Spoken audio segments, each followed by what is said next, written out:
सदाशिव अमरापुरकर एक ऐसे अभिनेता जिन्होंने अपनी आंखों से ही लोगों के दिलों में खौफ पैदा कर दिया था।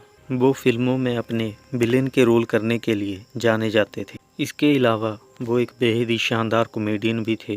फिल्मों में अभिनय करने के अलावा वो एक समाज सेवक भी थे। अमरापुरकर साहब का जन्म 11 मई 1950 को महाराष्ट्र के अहमदनगर के पास मौजूद गांव अमरापुर में हुआ था। माता पिता ने इनका नाम रखा था गणेश कुमार, लेकिन इनके दोस्त और घर वाले इन्हें प्यार से तात्या के नाम से बुलाते थे। स्कूल के दिनों से ही अमरापुरकर साहब को क्रिकेट खेलने का बहुत शौक था। क्रिकेट से इन्हें इतना लगाव था कि ये क्रिकेटर बनने के ख्वाब भी देखते थे। हालांकि स्कूल में होने वाले नाटकों में भी ये कभी कभार भाग ले लिया करते थे, लेकिन उस वक्त ये किसे अंदाजा था कि आगे चलकर इन्हें अभिनय के क्षेत्र में अपना नाम कमाना है। अपनी स्कूल की पढ़ाई पूरी करने के बाद जब अमरापुरकर साहब ने कॉलेज में दाखिला लिया तो वहाँ के स्पोर्ट्स टीचर इस बात से बेहद खुश हुए कि उनके कॉलेज में एक ऐसे लड़के ने दाखिला लिया है जो बैटिंग के साथ साथ धारदार लेग स्पिन गेंदबाजी भी करता है। चूँकि कॉलेज में हर साल एक नाटक कंपटीशन का आयोजन किया जाता था,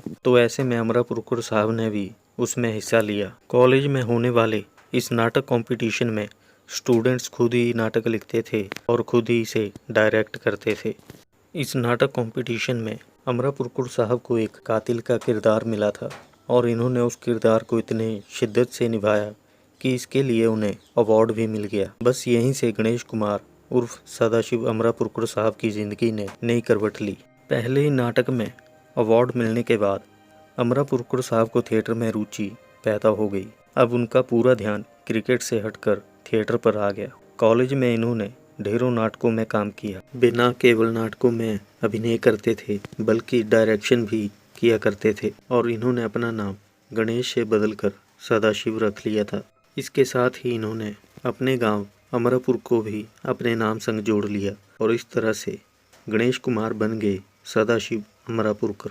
अब तक इन्हें ये एहसास हो चुका था कि ये सिर्फ थिएटर के लिए ही पैदा हुए हैं। हालांकि इनके घर वाले और ख़ास तौर पर इनके पिताजी थिएटर के प्रति इनके जुनून को लेकर बेहद परेशान थे। उन्हें फिक्र थी कि एक तो उनका बेटा शादीशुदा है और ऊपर से एक बच्चे का पिता भी बन चुका है, लेकिन इसके बावजूद उसे काम धंधे में कोई रुचि नहीं है। इनके पिता ने इन्हें खूब समझाया और डांटा भी। एक दिन तो इन्हें कमरे में बंद कर दिया गया, लेकिन इसके बावजूद इन्होंने अपने पिता से साफ तौर पर कह दिया कि थिएटर ही इनकी ज़िंदगी है और ये थिएटर के अलावा कुछ और करने के बारे में सोच भी नहीं सकते। आखिरकार इनकी ज़िद के आगे पिता को झुकना पड़ा और इन्हें थिएटर करने की छूट दे दी गई। धीरे धीरे महाराष्ट्र में थिएटर जगत में इनका नाम होने लगा। इन्होंने महाराष्ट्र थिएटर प्रतियोगिता में भी कई अवार्ड जीते। थिएटर जगत में मिली ख्याति के कारण इनके पास प्रोफेशनल थिएटर के ऑफर्स भी आने लगे। इस तरह प्रोफेशनल थिएटर का हिस्सा बनने के लिए अमरापुरकर साहब मुंबई आ गए। मुंबई में ये महान नाटककार विजय तेंदुलकर के नाटक कन्यादान में काम कर रहे थे। अपनी एक्टिंग स्किल्स के चलते ये विजय तेंदुलकर साहब का दिल पहले ही जीत चुके थे। एक दिन विजय तेंदुलकर ने इनसे कहा कि मैंने अर्धसत्य नाम से एक फिल्म की स्क्रिप्ट लिखी है, उसमें एक किरदार है और मैं चाहता हूं कि आप उस किरदार को निभाएं। अमरापुरकर साहब ने कहा कि मैं आपको कैसे मना कर सकता हूं। इस तरह साल 1983 में अमरापुरकर साहब ने फिल्म अर्धसत्य से अपने फिल्मी करियर का आगाज़ किया। अर्धसत्य में इनके किरदार का नाम रामा शेट्टी था। रामा शेट्टी का वो छोटा सा किरदार उस समय बहुत ज़्यादा लोकप्रिय हुआ। अपने पहले ही फिल्मी किरदार के लिए अमरापुरकर साहब को सर्वश्रेष्ठ सहायक अभिनेता के खिताब से सम्मानित किया गया। इस फिल्म को करने के बाद अमरापुरकर साहब के पास ऑफर्स की झड़ी लग गई। फिल्मों में काम करने के साथ साथ अमरापुरकर साहब ने छोटे पर्दे पर भी बेहद शानदार काम किया। 80 के दशक में दूरदर्शन पर प्रसारित हुए शो राज से स्वराज तक में इन्होंने लोकमान्य तिलक का किरदार निभाया था, जबकि पंडित जवाहरलाल नेहरू की किताब डिस्कवरी ऑफ इंडिया पर बनाई गई श्याम बेनेगल की सीरीज भारत एक खोज में इन्होंने महात्मा फुले का किरदार निभाया था। बात अगर फिल्मों की करें तो अमरापुरकर साहब ने 300 से भी ज़्यादा फिल्मों में काम किया। इनके द्वारा निभाए गए किरदार बेहद चर्चित हुए। साल 1991 में महेश भट्ट की फिल्म सड़क में इनके द्वारा निभाया गया महारानी का किरदार कभी नहीं भुलाया जा सकेगा।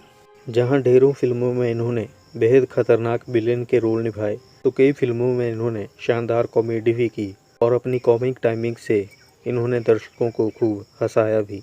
अमरापुरकर साहब केवल अभिनेता ही नहीं थे, बल्कि वो एक समाज सेवक भी थे। दिग्गज एक्टर डॉक्टर श्री राम लागू संग मिलकर इन्होंने समाज सेवा के लिए कई शानदार काम किए थे। साल 2013 के दौरान जब महाराष्ट्र सूखे की चपेट में था और कई जगहों पर पानी की किल्लत थी, तो ऐसे में प्रशासन और पुलिस लोगों से अपील कर रहे थे कि पानी की बर्बादी ना करें। इसी दौरान होली के मौके पर अमरापुरकर साहब के पास वाली सोसाइटी में कुछ नौजवान लड़के लड़कियां पानी की बर्बादी करने में मशगूल थे। उन लोगों को जब पूरा दिन पानी बर्बाद करते हुए हो गया तो अमरापुरकर साहब से रहा नहीं गया और वो शाम के वक्त उन्हें समझाने के लिए चले गए। लेकिन नशे में धुत कुछ लड़कों ने उनके साथ बहसबाजी करनी शुरू कर दी, यहाँ तक कि इनके ऊपर हाथ भी उठा दिया। इसके बाद जब अमरापुरकर साहब ने पुलिस में कंप्लेंट दर्ज कराई तो उन लड़कों को अपनी गलती का एहसास हुआ और उन्होंने अमरापुरकर साहब से माफ़ी मांगी। अपने करियर के आखिरी दिनों में अमरापुरकर साहब की तबीयत खराब रहने लगी थी, इसलिए धीरे धीरे इन्होंने खुद को फिल्मों से दूर कर लिया। लेकिन थिएटर से इन्हें बेइंतहा मोहब्बत थी, इसलिए इन्होंने थिएटर करना जारी रखा। साल 2013 में आई फिल्म बॉम्बे टॉकीज अमरापुरकर साहब की आखिरी फिल्म थी। इस फिल्म में ये एक कैमियो में नजर आए थे। बात करें अगर इनके पारिवारिक जीवन की, तो इनकी पत्नी का नाम सुनंदा कर्माकर है, जो कि इनके बचपन की दोस्त भी थी। साल 1973 में इन दोनों का विवाह हुआ था और इन दोनों की एक बेटी है जिसका नाम है रीमा अमरापुरकर। फिलहाल रीमा डायरेक्शन के फील्ड में एक्टिव हैं।